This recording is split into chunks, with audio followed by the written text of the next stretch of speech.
वळ्यात पुढच्या बातमीकडे जालन्यातील अंबड चौफुलीमध्ये धरणे आंदोलन करण्यात येत आहे।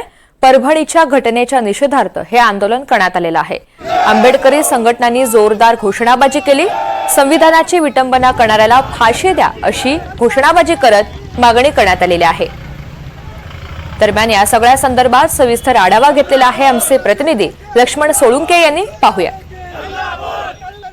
परभणी येथील संविधानाच्या विटंबनेच्या घटनेनंतर आपण बघू शकतो याचे पडसाद आता जालन्यातही उमटायला सुरुवात झालेली आहे। जालन्याच्या हे अंबड चौक आहे, ज्या ठिकाणी आपण बघू शकतो की आंबेडकरी ज्या संघटना आहे यांच्या वतीने या ठिकाणी धरणे आंदोलनास सुरुवात करण्यात आलेली आहे। आपण बघू शकतो की या ठिकाणी आता मोठ्या प्रमाणात कार्यकर्ते जमायला सुरुवात झालेली आहे आणि या कार्यकर्त्याकडून या ठिकाणी जोरदार घोषणाबाजी सुद्धा करण्यात आलेली आहे। आपण बघू शकतो की या आंदोलनाच्या पार्श्वभूमीवर या अंबड चौक या ठिकाणी मोठ्या प्रमाणात या ठिकाणी पोलिसांच्या वतीने चोखकडे बंदोबस्त लावण्यात आलेला आहे। आपण बघू शकतो की या ठिकाणी वाहतूक व्यवस्था सुद्धा पोलिसांनी या ठिकाणी सुरळीतपणे या ठिकाणी सुरू आहे। त्यामुळे आपण बघू शकतो की शांततेच्या मार्गाने या ठिकाणी हे आंदोलन सुरू आहे। त्याच अनुषंगाने आपण बघू शकतो की या ठिकाणी जे आंबेडकरी संघटनेचे कार्यकर्ते या ठिकाणी जमायला सुरुवात झालेली आहे।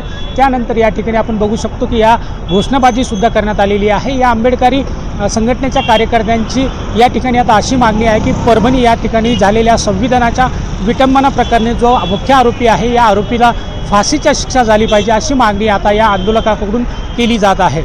लक्ष्मण सोळुंके, NDTV मराठी, जालना।